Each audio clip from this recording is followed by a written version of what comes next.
Before we get started, here's a few highlights from today's game. On Stanton. Hit sharply and through for a base hit. Stanton, we saw it the other night. He puts wood on the ball. It's going to get hit hard. Fly ball, deep right center, going back Rosario. Track, wall, see ya! A home run for Urshela. That one's driven deep to right field. There it goes! See ya! Back-to-back home runs for the Yankees. High fly ball, right field, There deep. you go. Judge is back. He's out of room, and it's out of here! Him home. Luplow drives one deep left field. That's going to get over the head of Frazier. It'll one-hop the wall. Fred Meal scores. Luplow digging for two. Save. A score in each of them. Hedges, right field. Get out. Near the line. Base hit. Scoring is Luplow. Get your comments ready.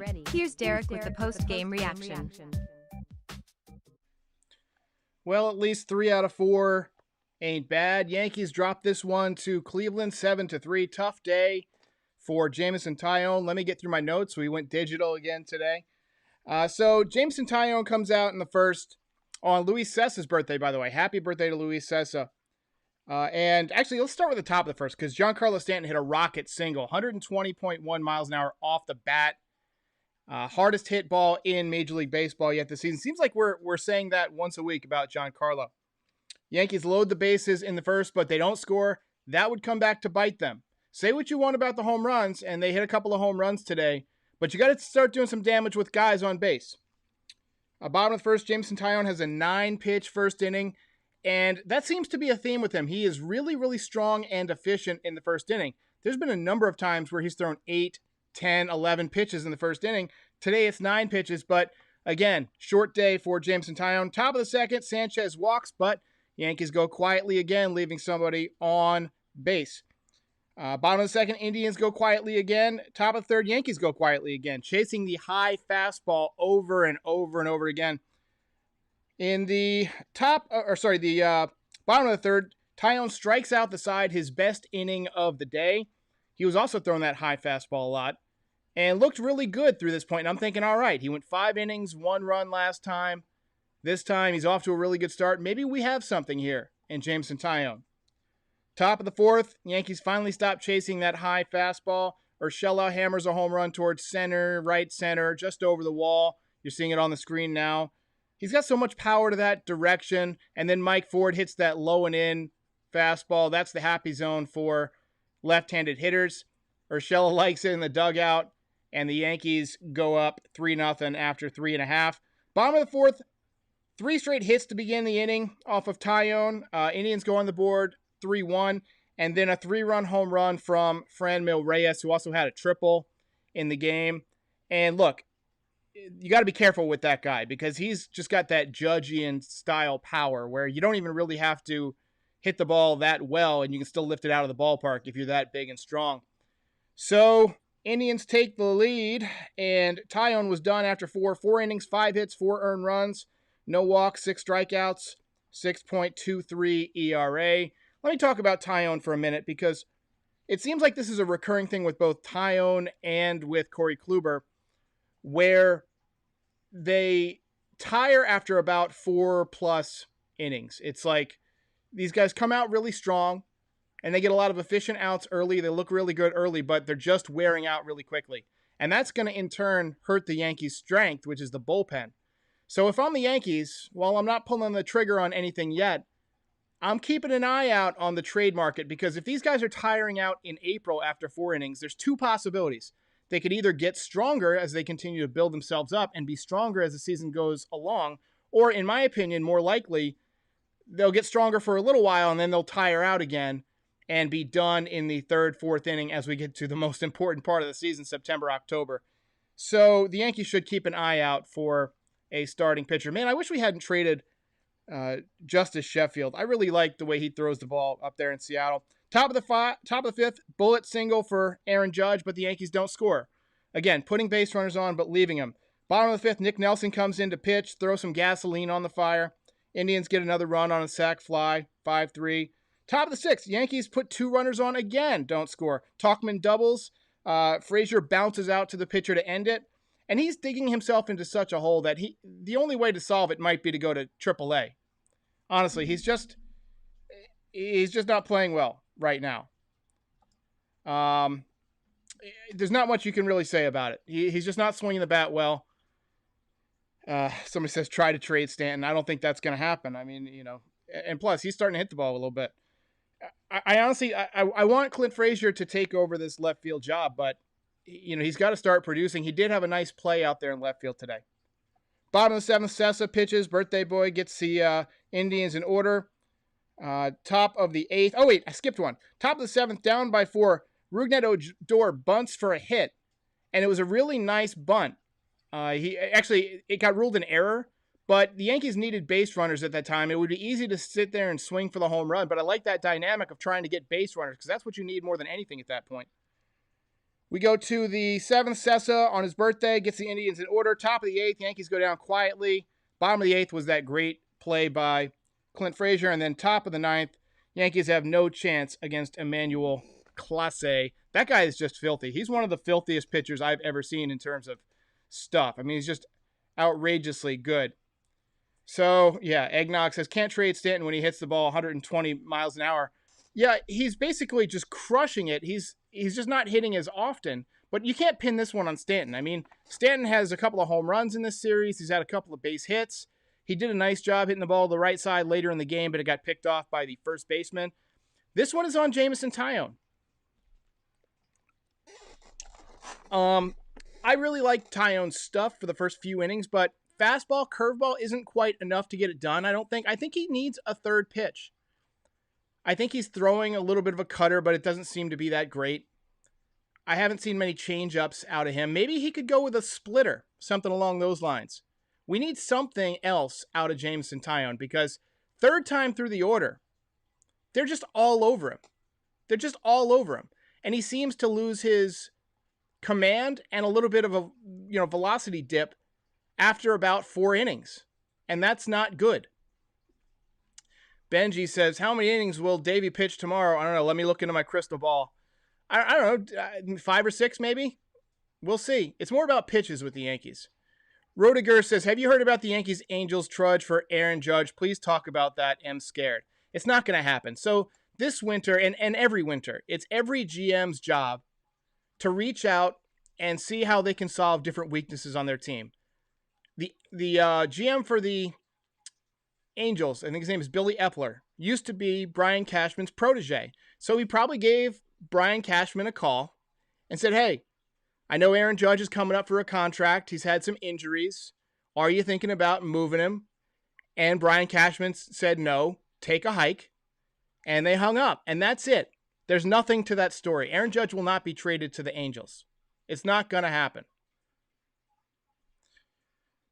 Eggnog says Taillon needs more pitches. I agree with you. He needs another breaking ball or something, a change up.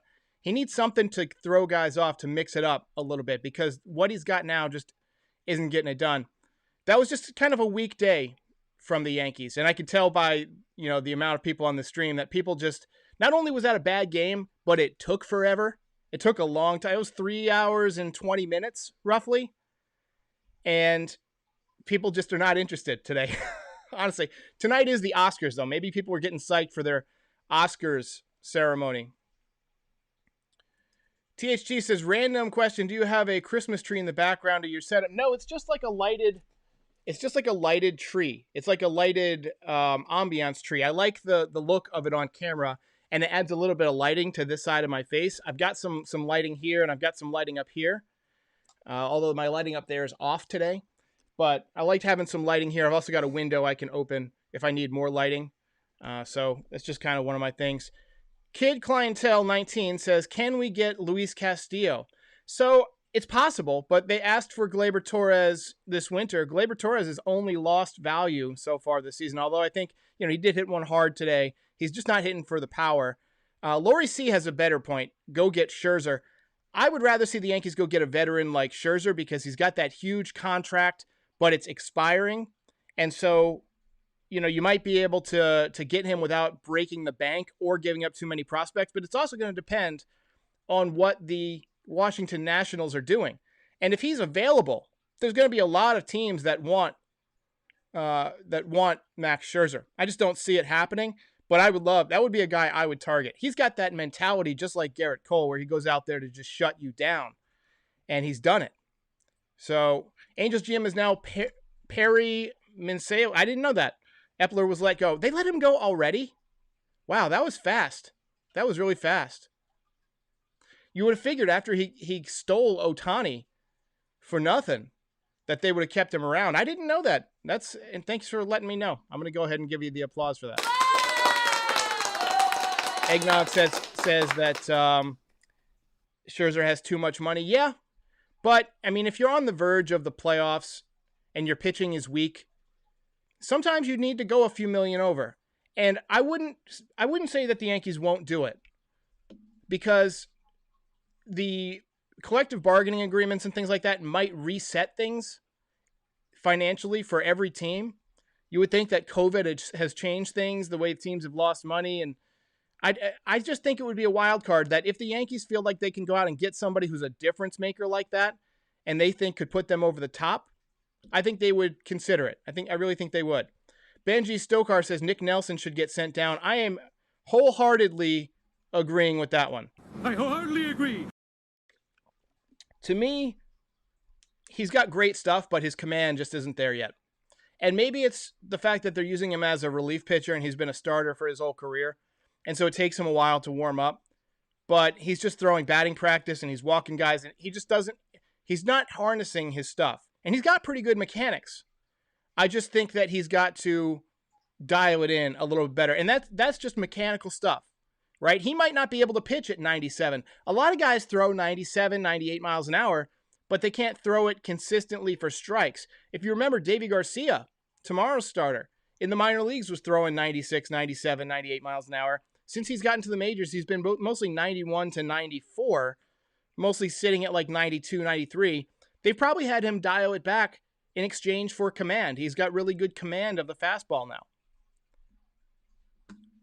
Jordan Anderson says, well, you're right. Go ahead and get Bryce Harper and maybe Mike Trout. I mean, I sense your sarcasm. I'm not sure who you're talking to, but yeah, the Yankees aren't going to get either of those. I actually really wanted the Yankees to get Bryce Harper when he was a free agent. I would have made that deal instead of Stanton. Saul Belly says, would you trade Judge for Betts? I would make that deal in a second, but the Dodgers would never trade Betts. I mean, first of all, he signed long-term, and he can stay on the field. He's already won 2 World Series, and he's a guy who can beat you with his legs more than Judge can. He's a really good defender. He's a contact hitter, and he doesn't carry that X factor of being, 270 pounds, and what's his body going to be like?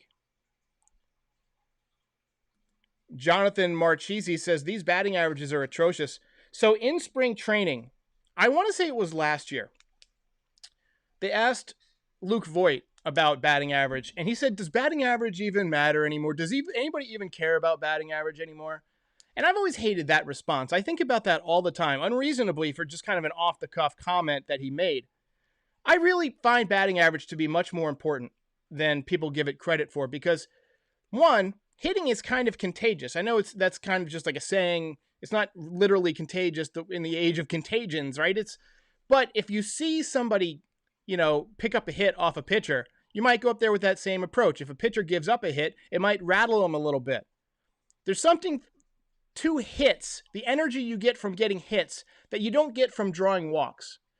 Now, I get that they want to draw walks and hit home runs. That's the Yankees formula. Walk as much as you can and hit as many home runs as you can. And the statistics will say that when you do that, you should score a lot of runs. And the Yankees have scored some runs this week or whatever. But there's also times when you need to get sacrifice flies. You need to do what Odor did today, which was drop a bunt. There are times when you need to play baseball. And I'm not saying that the Yankees shouldn't go for their home run approach, because home runs do help you win. They're very important. But I'm just saying that you need a couple of guys maybe that can also do other things. And I like that Odor is bunting and things like that. But maybe, somebody like and I'm just throwing this name out there, but somebody like an Andrew Benintendi for left field, like an all-around kind of baseball guy who isn't going to crush you with home runs and power, but, might pick up a base hit, might make a great play, just kind of gritty guy. He's with the Royals now. I don't think the Yankees would be interested in trading for him, but that type, that ilk of player. FG says, I would have preferred Harper over Stanton. Yeah, just for the fact that he's left-handed. I just thought that left-handed bat in Yankee Stadium would be a huge factor, and the Yankees, I guess, didn't think so. He had that great year where he hit 330, 42 home runs. I don't think he's ever going to have that kind of year again, but Harper's a guy who has a floor of like an 830 OPS. He's always on the field these days. He can play good right field. He's got a great arm. He'll probably hit 260, 270 with 35 home runs a year for the next 7-8 years, at least. He's going to have 500, 600 home runs. He started in the major leagues when he was 19 years old. I read a great book about Harper called The Phenom, and ever since then I've been fascinated with this kid. So it felt like Aaron Boone today he was going for more of resting the bullpen a little bit than he was trying to win the game. I feel like, going to Nelson right away. I mean, the bullpen, I guess, was kind of thin. I might have gone to somebody like Wilson or O'Day. O'Day generally is a guy who can, I guess, he's not going to overpower you, but he throws strikes, and he can pitch most days because he's a sidearm slinger. That's less harmful on your arm. I would have probably gone with O'Day, but it would have been a moot point because the Yankees didn't score anymore after the back-to-back home runs. Which, by the way, granted, I was actually taking a walk with my dog during that point, but I listened to it, and John Sterling with the great calls.